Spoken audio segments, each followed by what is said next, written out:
കേരളീയ ദർശൻ TV അവതരിപ്പിച്ചുകൊണ്ടിരിക്കുന്ന കണ്ണാടിയുടെ എന്ന പരിപാടിയുടെ പുതിയ ഒരു എപ്പിസോഡിലേക്ക് മാന്യ പ്രേക്ഷകരെ ഹാർദവമായി സ്വാഗതം ചെയ്യുന്നു. കഴിഞ്ഞ ദിവസം വളരെയധികം കോളിളക്കം സൃഷ്ടിച്ചുകൊണ്ട്, വളരെയധികം വാർത്താ പ്രാധാന്യം സൃഷ്ടിച്ചുകൊണ്ട് ജനങ്ങൾ കൊടുക്കുന്ന നികുതി പണത്തിൽ നിന്നും ലക്ഷങ്ങൾ ചിലവാക്കി ഒരു ഗുണ്ടയെ പിടികൂടി. അതും ചെറുപ്പക്കാരനായ ഒരു ഗുണ്ടൻ. ആ ഗുണ്ടയെ പിടികൂടുന്നതിന് മുന്നായിട്ട് അയാളുടെ സ്വകാര്യ ഫേസ്ബുക്കിലൂടെ അദ്ദേഹം സർക്കാരിനെ മാത്രമല്ല, പോലീസ് ഡിപ്പാർട്ട്മെന്റിനെ മാത്രമല്ല, പോലീസ് മന്ത്രിയെയും വെല്ലുവിളിച്ചു. അതുകൊണ്ടായിരിക്കാം ഇത്രയധികം സന്നാഹത്തോടുകൂടി അയാളെ പിടിക്കണമെന്നുള്ള ഒരു കർശന നിർദ്ദേശം സർക്കാരിന്റെ ഭാഗത്തു നിന്നും ആഭ്യന്തര വകുപ്പ് മന്ത്രിയുടെ ഭാഗത്തു നിന്നും ഉണ്ടായത്. എന്തായാലും അദ്ദേഹം പിടിക്കപ്പെട്ടു. അദ്ദേഹത്തിന്റെ അഭിഭാഷക വക്കീല് പറയുന്ന അനുസരിച്ചാണെങ്കിൽ അദ്ദേഹം കീഴടങ്ങാൻ തയ്യാറായി വരുമ്പോഴാണ് അദ്ദേഹത്തെ കസ്റ്റഡിയിൽ എടുത്തതെന്നാണ്. അത് എന്തായാലും അദ്ദേഹത്തെ കസ്റ്റഡിയിൽ എടുത്തു. കോടതി അദ്ദേഹത്തെ റിമാൻഡ് ചെയ്തു, ജയിലിലുമാണ്. കേരളത്തെ സംബന്ധിച്ചിടത്തോളം ഗൂണ്ടാകളുടെ വിളയാട്ടം തുടങ്ങിയിട്ട് പതിറ്റാണ്ടുകളായി. പല കാര്യങ്ങളും നിയന്ത്രിക്കുന്നത് ഗൂണ്ടാകളാണ്. അവർക്ക് അവരുടെ രാഷ്ട്രീയ ബന്ധം, പോലീസ് ഉദ്യോഗസ്ഥ ബന്ധങ്ങളൊക്കെ വളരെ വലുതാണ്. അവർക്ക് പലപ്പോഴും സംരക്ഷണം ഒരുക്കുന്നത് രാഷ്ട്രീയക്കാരും പോലീസ് ഉദ്യോഗസ്ഥ മേധാവികളുമാണ്. പോലീസിന്റെ സഹായമില്ലാതെ, രാഷ്ട്രീയ നേതാക്കളുടെ സഹായമില്ലാതെ ഒരു ഗുണ്ടയ്ക്കും ഇതുപോലെ വിലസി നടക്കാനാവില്ല. ഇവിടെ ചില ഗുണ്ടകൾ ചില രാഷ്ട്രീയ നേതാക്കളുടെ പേരിലാണ് അറിയപ്പെടുന്നത്. അവരെ സംരക്ഷിക്കുന്നതും ഈ നേതാക്കൾ തന്നെയാണ്. അതുപോലെ തന്നെ വക്കീലന്മാരും, എല്ലാ ഗുണ്ടകൾക്കും സ്വകാര്യമായി വക്കീലന്മാരുണ്ട്, ലീഗൽ അഡ്വൈസർമാരുണ്ട്. അവർക്കൊരു കേസ് വന്നാൽ മറ്റെല്ലാ സംവിധാനങ്ങളും ഒരുക്കുന്നതിന് ഒരുപക്ഷെ അവർ പിടിക്കപ്പെട്ടാൽ, റിമാൻഡ് ചെയ്യപ്പെട്ടാൽ ജയിലിൽ അവർക്ക് വേണ്ടുന്ന സൗകര്യം ഒരുക്കി കൊടുക്കുന്നതിൽ വക്കീലന്മാര്, രാഷ്ട്രീയക്കാര്, ജയിൽ ഉദ്യോഗസ്ഥരൊക്കെ ഉള്ള പോലീസ് ഉദ്യോഗസ്ഥരൊക്കെ സജീവമായി രംഗത്തുണ്ട് എന്നുള്ളത് രഹസ്യമല്ല. ഇതിനു മുമ്പ് എത്രയോ കേസുകളിൽ ജയിലുകളിൽ ഗുണ്ടകൾക്ക് സൗകര്യം ഒരുക്കി കൊടുത്തതിന്റെ പേരിൽ ജയിൽ ഉദ്യോഗസ്ഥര്, പോലീസ് ഉദ്യോഗസ്ഥരെല്ലാം സസ്പെൻഡ് ചെയ്യപ്പെട്ടിട്ടുണ്ട്. അങ്ങനെ പലപ്പോഴും ഗുണ്ടകളുമായിട്ടുള്ള ചില ബന്ധങ്ങളുടെ പേരിൽ, അതും മാധ്യമങ്ങളിലൂടെ പുറത്തു വന്നതിന് ശേഷം വരുന്ന കേസുകളിൽ മാത്രമാണ് നടപടി ഉണ്ടായിട്ടുള്ളത്.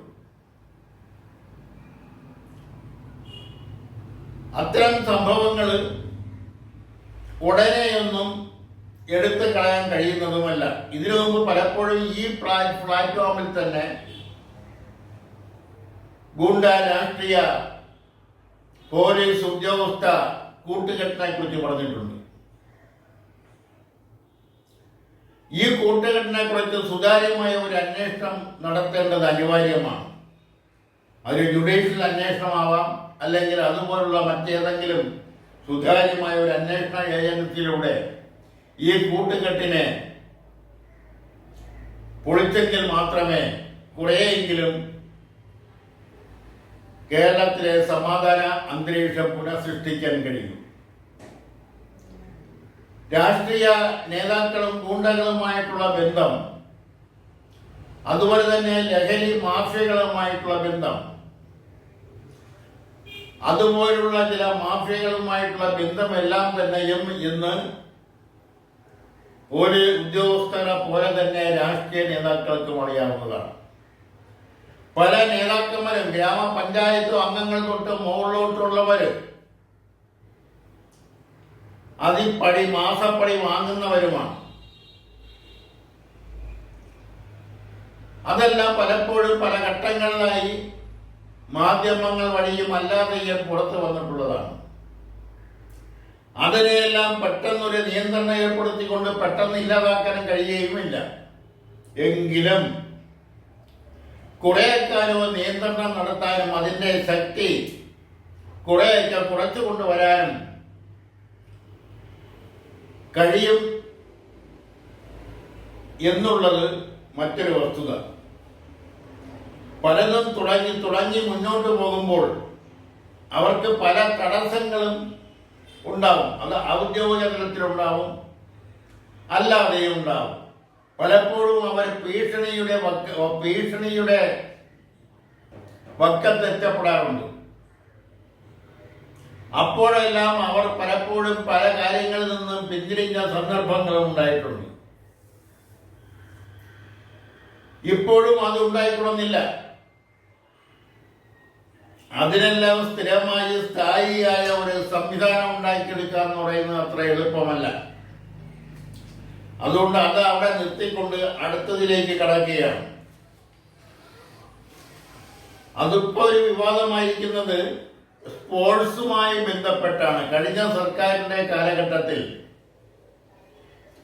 മെസ്സി എന്ന് പറയുന്ന ഒരു ഫുട്ബോൾ താരം, ആ ഫുട്ബോൾ താരത്തെ ഇന്ത്യയിലേക്ക് കൊണ്ടുവരുന്നതിന് വേണ്ടി അർജന്റീന എന്ന് പറയുന്ന ഒരു സ്പോർട്സ് ടീമിനെ കേരള ടീമിന്റെ ഭാഗമാക്കുന്നതിന് വേണ്ടി കൊണ്ടുവരുന്നതിന് വേണ്ടി നടത്തിയിട്ടുള്ള സാമ്പത്തിക ഇടപാടുകൾ, ആ സാമ്പത്തിക ഇടപാടുകൾ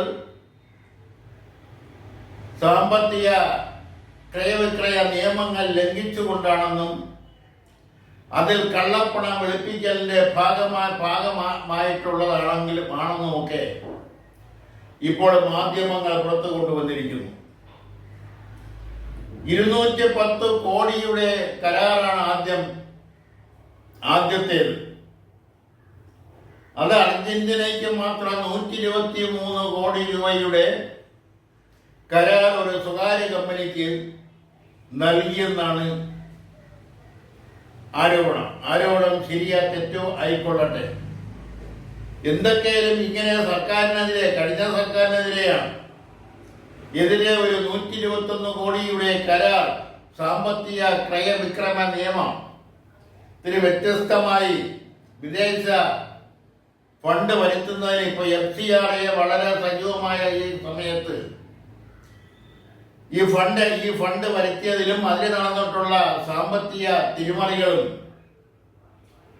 അതിൽ കള്ളപ്പണം വെളുപ്പിക്കലിന്റെ ഭാഗമായിട്ടുണ്ടോ എന്നതിനെ കുറിച്ചെല്ലാം വളരെ സുതാര്യമായ ഒരു അന്വേഷണം നടത്തേണ്ടത് അനിവാര്യമാണ്. അത് ആരെ ഭാഗത്താണ്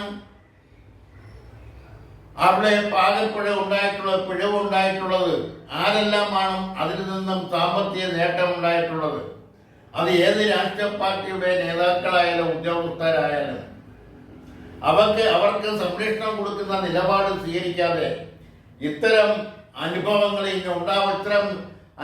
ഇനി ഉണ്ടാവാതിരിക്കാൻ, ഇത്തരം തട്ടിപ്പുകൾ ഇനി നടക്കാതിരിക്കുന്നതിന് വേണ്ടുന്ന നടപടികൾ സ്വീകരിക്കുകയും ഈ 121 കോടിയുടെ ഉറവിടം, അതിന്റെ സ്രോതസ്, അതിനെക്കുറിച്ച് ഒരു സുതാര്യമായ അന്വേഷണം നടത്തണം.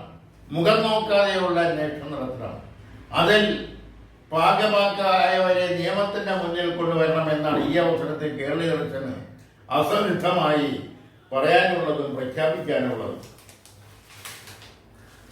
ഇനി എടുത്തു പറയേണ്ടുന്ന മറ്റൊരു കാര്യം എന്ന് പറയുന്നത് കയ്യിലക്കത്തെ കലാകുമതി ലേഖനത്തിൽ വന്ന ഒരു ലേഖനത്തെ കുറിച്ചാണ്.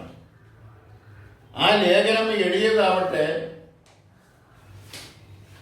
CPIM ഒരു നേതാവാണ്. അദ്ദേഹം മുമ്പ് SFIയിലൂടെ KSYFയിലൂടെ വളർന്നു വന്ന ഒരു നേതാവാണ് ശ്രീ ജി സുഗുണൻ. അദ്ദേഹം കേരള യൂണിവേഴ്സിറ്റിയുടെ യൂണിയൻ ചെയർമാനായിരുന്ന ആളാണ്. അദ്ദേഹത്തിനുണ്ടായ ചില അനുഭവങ്ങൾ, ആ അനുഭവങ്ങളുടെ വെളിച്ചത്തിലാണ് അദ്ദേഹം കലാകൗമുദിയിൽ ഒരു ലേഖനം എഴുതിയിരിക്കുന്നത്. ആ ലേഖനത്തിൽ പറയുന്ന പ്രധാനപ്പെട്ട കാര്യം, രണ്ടാമത്തെ ഇടതുപക്ഷ സർക്കാർ പിണറായി വിജയൻ സർക്കാരിനെ നിയന്ത്രിച്ചത് അല്ലെങ്കിൽ ഭരിച്ചത് ഒരു പ്രത്യേക കോക്കസ് ആണെന്നുള്ളതാണ്. പിണറായിയെ വകവയ്ക്കാതെ കോക്കസ് ഭരിച്ചു എന്നാണ് അതിന്റെ തലക്കെട്ട് തന്നെ. ശ്രീ സുഗുണനെ സംബന്ധിച്ചിടത്തോളം രാഷ്ട്രീയത്തിനകത്ത് നടക്കുന്ന അന്തർനാടകങ്ങളെ കുറിച്ച് വളരെ വ്യക്തമായി അറിയാവുന്ന ഒരാളാണ്. ഞാൻ സ്കൂൾ വിദ്യാർത്ഥി ആയിരിക്കുമ്പോഴാണ് എനിക്ക് സുഗുണനുമായിട്ട് ഞാൻ ആദ്യമായി ബന്ധപ്പെടുന്നത്. അന്നത്തേക്കും SFIയുടെ നേതാവായിരുന്നു. അന്ന് SFIയുടെ താലൂക്ക് കമ്മിറ്റി സെക്രട്ടറി ആയിരുന്നു. ഞാനന്ന് ഹൈസ്കൂൾ വിദ്യാർത്ഥിയാണ്. അദ്ദേഹം താലൂക്ക് സെക്രട്ടറി ആയിരിക്കുമ്പോഴാണ് അദ്ദേഹം എന്നെ SFIയുടെ Kilimanoor government high school unit secretary ആക്കുന്നത്. അവിടെ തൊട്ടുള്ള ബന്ധമാണ്. അദ്ദേഹത്തിന്റെ രാഷ്ട്രീയ പ്രവർത്തനത്തിലെ നെഗറ്റീവായും പോസിറ്റീവായിട്ടുള്ള പല കാര്യങ്ങളെ കുറിച്ചും എനിക്കറിയാം. അതൊന്നും ഇപ്പോൾ ഞാൻ വിശദീകരിക്കാൻ തയ്യാറാവുന്നില്ല. എന്തായാലും അദ്ദേഹം എഴുതിയ ലേഖനത്തിലെ പ്രധാനപ്പെട്ട കാര്യം, ശ്രീ പിണറായി വിജയന്റെ രണ്ടാമത്തെ ഭരണം, രണ്ടാം സർക്കാർ, അതിനെ നിയന്ത്രിച്ചത് അദർശ്യമായ ഒരു കോക്കസ് ആയിരുന്നു എന്നാണ്. ആ കോക്കസിനകത്തുള്ള ചില ആൾക്കാരുടെ പേരുകളൊക്കെ തന്നെ അദ്ദേഹം ഞാൻ ചോദിച്ചപ്പോൾ എന്നോട് പറഞ്ഞു. അതൊന്നും ഞാൻ വെളിപ്പെടുത്തുന്നില്ല. എന്തൊക്കെയും അദ്ദേഹത്തിന് ഇപ്പോഴെങ്കിലും അത് തുറന്ന് ഒരു ലേഖനത്തിലൂടെ പറയാൻ കഴിഞ്ഞതിൽ അല്ലെ പറയാൻ ധൈര്യപ്പെട്ടതിൽ അദ്ദേഹത്തെ അഭിനന്ദിക്കുന്നു.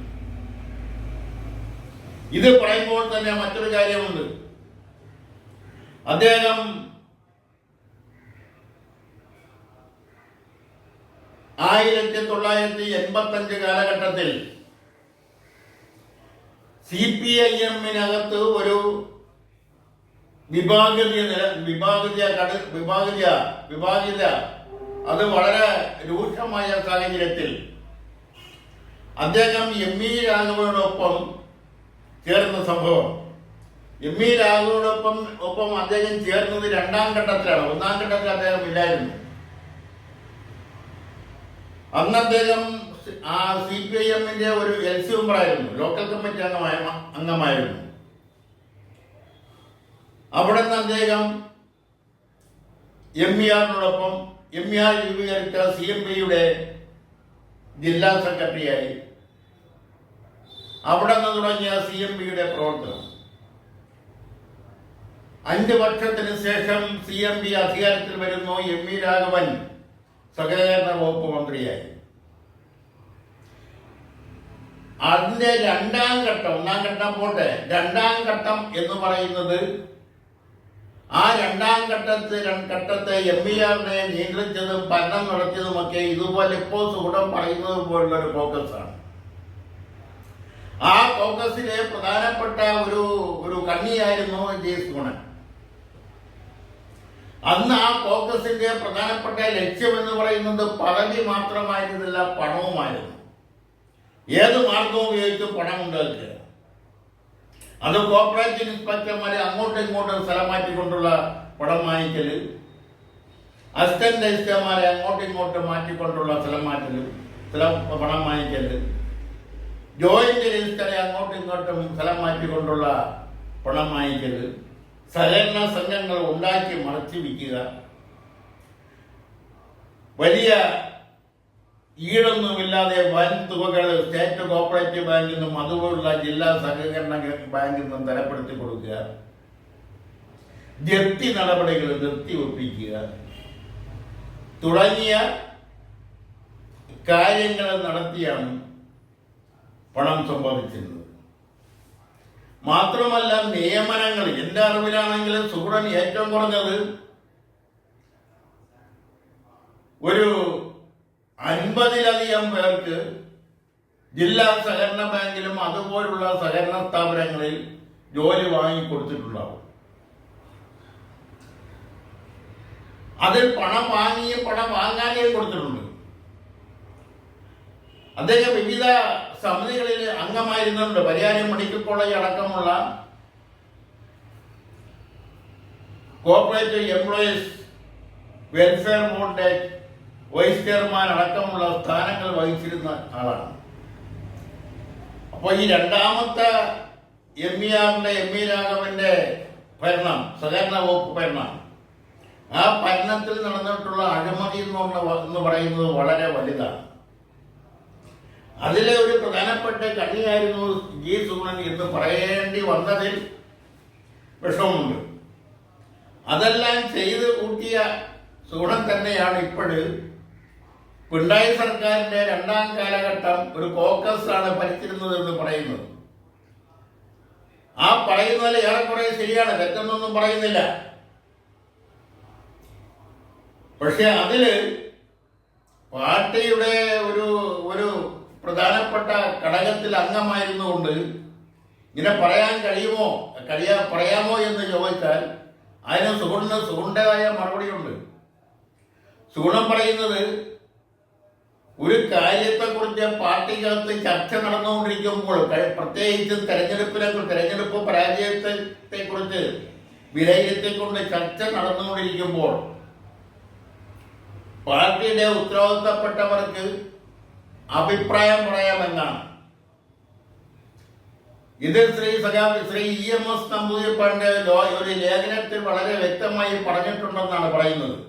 എന്നാലും ആ ലേഖനം ഞാൻ വായിച്ചിട്ടില്ല. അതുകൊണ്ട് ആ പറയുന്നതിൽ തെറ്റില്ല എന്നാണ് സുഗുണൻ വാദിക്കുന്നത്. ശരിയായിരിക്കാം. എന്തൊക്കെയായാലും സുഗുണന്റെ മേലൊരു നടപടി വരാൻ സാധ്യതയുണ്ട്. അത് ചിലപ്പോൾ ഒരു അഡ്ജസ്റ്റ്മെന്റിന്റെ ഭാഗമായിട്ടൊരു താക്കീതായിട്ട് മാറാം. അതിനപ്പുറം ഒന്നും വരാൻ സാധ്യതയില്ല. എന്തൊക്കെയായാലും ഇപ്പോഴെങ്കിലും സുഗുണൻ അത് തുറന്ന് എഴുതിയതിൽ പലർക്കുമുള്ള ഒരു അഭിപ്രായം, പാർട്ടിക്കാർക്കെല്ലാം ഉണ്ടായിരുന്ന ഒരു അഭിപ്രായമാണ്. അമ്പലപ്പുഴ മാത്രമല്ല, കണ്ണൂരിലെ 2 സീറ്റുകൾ മാത്രമല്ല, കേരളത്തിലെ കഴിഞ്ഞ നിയമസഭാ തെരഞ്ഞെടുപ്പിൽ സ്ഥാനാർത്ഥികളെ നിശ്ചയിച്ചതിൽ 50-ലേറെ സീറ്റുകളും ആ സീറ്റിൽ മത്സരിക്കാൻ യോഗ്യതയില്ലാത്തവരെയാണ് സ്ഥാനാർത്ഥികളാക്കി എന്നാണ്. അതൊക്കെ ശരിയായിരിക്കാം, അല്ലെങ്കിൽ ശരിയാണ്. അത് തുറന്നു പറയാൻ സുഗുണനൊരു ധൈര്യം ഉണ്ടായി എന്നുള്ളത് അഭിനന്ദനാർഹമാണ്. അതിന്റെ പേരിൽ വരുന്ന നടപടികളെ കുറിച്ച്,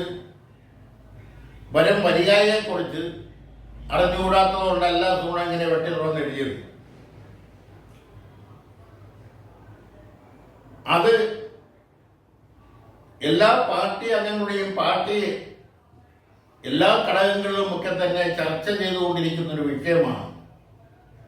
സ്ഥാനാർത്ഥി നിർണയത്തെക്കുറിച്ചുള്ള അപാകതകൾ, അവിടെ ഉണ്ടായ സ്വാർത്ഥതകൾ, അവിടെ ഉണ്ടായ ചില താല്പര്യങ്ങൾ, അത് പാർട്ടിയുടെ നയങ്ങൾക്കെതിരെ, പാർട്ടിയുടെ അടിസ്ഥാന തത്വങ്ങൾക്കെതിരായിരുന്നു. പലപ്പോഴും വിഭാഗിത അവിടെയെല്ലാം നിഴലിച്ചു നിന്നു എന്നുള്ളത് വസ്തുത.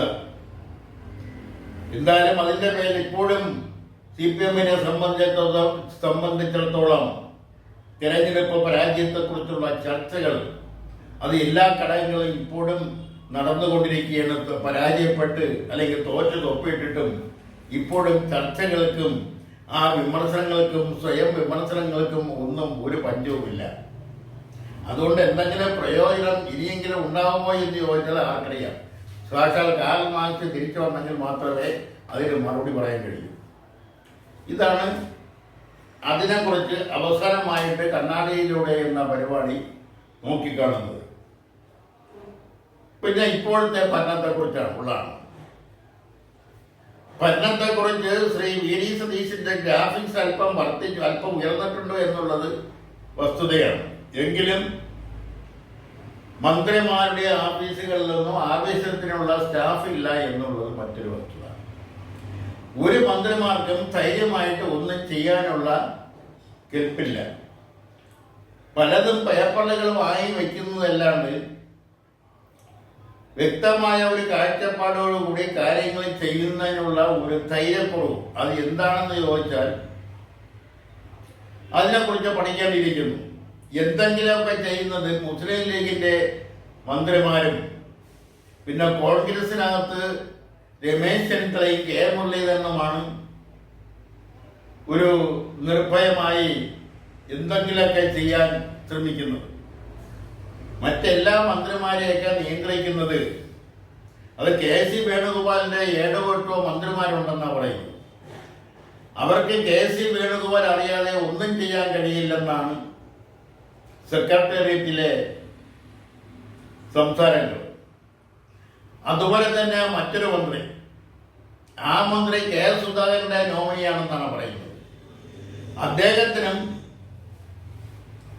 ഒരു സ്വതന്ത്രമായ ഒരു തീരുമാനമെടുക്കാനോ സ്വതന്ത്രമായി എന്തെങ്കിലും ചെയ്യാനോ കഴിയാത്തൊരവസ്ഥ.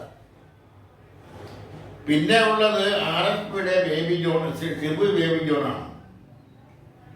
ഷിബു ബേബി ജോണും എന്തൊക്കെയോ ചെയ്യാൻ ശ്രമിക്കുന്നുണ്ട് എന്നല്ലാണ്ട് അതൊന്നും സുതാര്യമായി നടപ്പാക്കാൻ കഴിയുന്നില്ല എന്നുള്ളത് മറ്റൊരു വസ്തുത. പിന്നെ ഉള്ള നമ്മുടെ അനൂപാണ്. അനൂപ് ജേക്കബിന് കിട്ടിയിരിക്കുന്ന വകുപ്പ് കഴിഞ്ഞ പ്രാവശ്യം അദ്ദേഹത്തിന് കിട്ടിയ സിവിൽ സപ്ലൈസ് തന്നെയാണ്.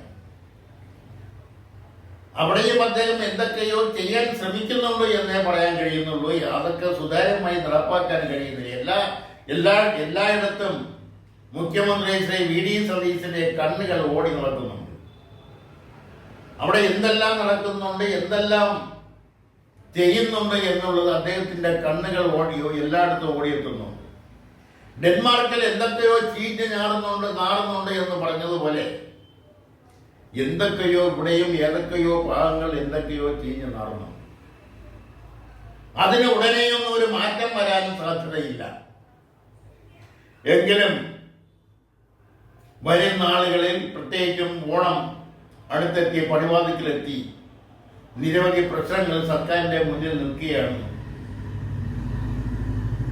ക്ഷേമ പെൻഷൻ 3000 രൂപയെ വർദ്ധിപ്പിക്കുമെന്ന് തിരഞ്ഞെടുപ്പ് വാഗ്ദാനങ്ങളിൽ പ്രധാനപ്പെട്ടവയാണ്. ഇതുവരെയ്ക്ക് ഒന്നും ചെയ്യാൻ കഴിഞ്ഞില്ല.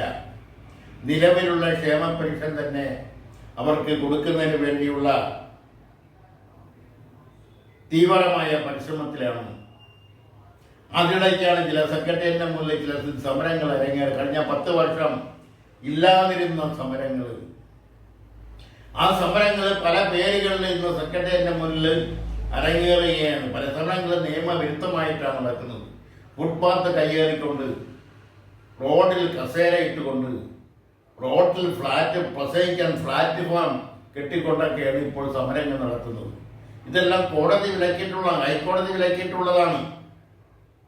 എങ്കിലും ഏതിൻ്റെയോ മറവിൽ, ഏതിൻ്റെയൊക്കെയോ ധൈര്യത്തിന്റെ പുറത്ത് സെക്രട്ടേറിയറ്റിന്റെ രണ്ട്